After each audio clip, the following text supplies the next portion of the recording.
Malayalam big boss season 7 ലൈവിൽ ഇപ്പോൾ നടന്നുകൊണ്ടിരിക്കുന്നത് ബിഗ് ബോസ് വീട്ടിൽ അനുമോൾ ഒരു ക്യാരക്ടർ എടുത്ത് കഴിച്ചത് ബിഗ് ബോസ് വീട്ടിലെ വലിയ പ്രശ്നമാക്കി മാറ്റിയിരിക്കുകയാണ്. ആര്യൻ, അതേപോലെ ജിസേൽ, അക്ബർ പറയുന്നുണ്ട് അനുമോൾ ഇതെല്ലാം ചെയ്യുന്നത് ജയിലിൽ പോകാൻ വേണ്ടിയിട്ടാണ്. ജയിലിൽ പോയാലാണല്ലോ അനുമോൾക്ക് കണ്ടന്റ് ഉണ്ടാക്കാൻ പറ്റുള്ളൂ. അപ്പോൾ അനുമോൾ പറയുന്നുണ്ട് അതെ, എനിക്ക് ബിഗ് ബോസ് വീട്ടിൽ ഏറ്റവും ഇഷ്ടമുള്ള സ്ഥലം ജയിൽ തന്നെയാണ്. എനിക്ക് അവിടെ പോയാലാണ് കണ്ടന്റ് കൂടുതൽ കിട്ടുള്ളൂ. അതുകൊണ്ട് എനിക്ക് ജയിലിൽ തന്നെ പോകണം എന്ന് പറയുന്നുണ്ട്.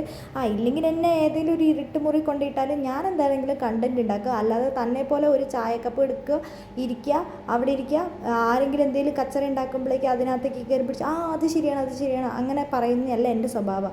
അടുക്കളയിലോട്ടെങ്ങാനും പോയി ഇരിക്കുക, എന്നിട്ട് മൂട്ടിൽ കുറച്ച് തീ എടുത്തിടുക, എന്നാൽ താനൊന്ന് എഴുന്നേക്കുമല്ലോ, അങ്ങനെയെങ്കിലും ഒന്ന് എഴുന്നേക്കണത് കാണാമെന്ന് അനുമോൾ പറയുന്നുണ്ട്. അപ്പോൾ എല്ലാവരും പൊട്ടിച്ചിരിക്കുന്നുണ്ട്, ബിന്നി ചിരിക്കുന്നുണ്ട്. റെന ഫാത്തിമയൊക്കെ പില്ലോ എടുത്ത് മറച്ചു വെച്ചിട്ടാണ് ഇരുന്ന് ചിരിക്കുന്നത്. ഇത് കേട്ട് കഴിയുമ്പോൾ ബിഗ് ബോസ് വീട്ടിൽ ഒരു പണി എടുക്കാത്ത ഒരാളാണ് അക്ബർ എന്നാണ് അനുമോൾ പറയുന്നത്. ഒരു കണ്ടൻറ് ഉണ്ടാക്കില്ല, സ്വന്തമായിട്ട് ഒരു കണ്ടൻറ് ഉണ്ടാക്കാൻ അറിയുമില്ല. പാവ ആ ശരത്തേട്ടൻ ഒരു നല്ല മനുഷ്യനായിരുന്നു. അയാളെ ഇവിടെ ഗ്യാങ് ചേർന്ന് ഗ്രൂപ്പിസം കളിച്ച് പുറത്താക്കുകയും ചെയ്തു എന്ന് പറയുന്നുണ്ട്. അപ്പോൾ അനുമോളോട് അക്ബർ പറയുന്നുണ്ട്, നീ കുറേ ക്യൂട്ട്നെസ്സും വാരി വിതറിക്കൊണ്ട് നടന്നു വന്നു. അതെ, എന്നെ കാണാൻ ഭംഗിയുള്ളതും കൊണ്ടാണല്ലോ നിങ്ങൾ എന്നെ തന്നെ പറയുന്നത്.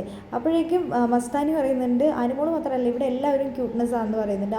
ബാക്കി എല്ലാവരും നിങ്ങളല്ലേ പറഞ്ഞത്, ഞാൻ ആരോടെങ്കിലും പറഞ്ഞോ ഞാൻ ക്യൂട്ടാണെന്ന്? നിങ്ങളാണ് ഇവിടെ പറഞ്ഞുകൊണ്ട് കിടക്കുന്നത് അനുമോൾ ക്യൂട്ട്നെസ് വാരി വിതറിയാണ് നടക്കുന്നതെന്ന്. അങ്ങനെ പറഞ്ഞിട്ടുണ്ടെങ്കിൽ എനിക്കൊരു കുഴപ്പമില്ല. ഞാൻ കണ്ടന്റ് ഉണ്ടാക്കണമെങ്കിൽ അത് എൻ്റെ മിടുക്ക് തന്നെയാണ്. എന്നെപ്പോലെ കാക്ക കീക്കൂന്ന് പാട്ട് പാടിക്കൊണ്ട് നടക്കുന്നതല്ല എൻ്റെ പരിപാടി. ഞാനിവിടെ വന്ന് എനിക്ക് പറയുന്ന കാര്യങ്ങളെല്ലാം ഞാൻ ചെയ്യുന്നുണ്ട് എന്ന് പറയുന്നുണ്ട്. ഇവൾ ആടല്ലേ എന്നും പറഞ്ഞുകൊണ്ട് ആര്യൻ അതിൻ്റെ ഇടയിൽ കയറി സംസാരിക്കുന്നുണ്ട്.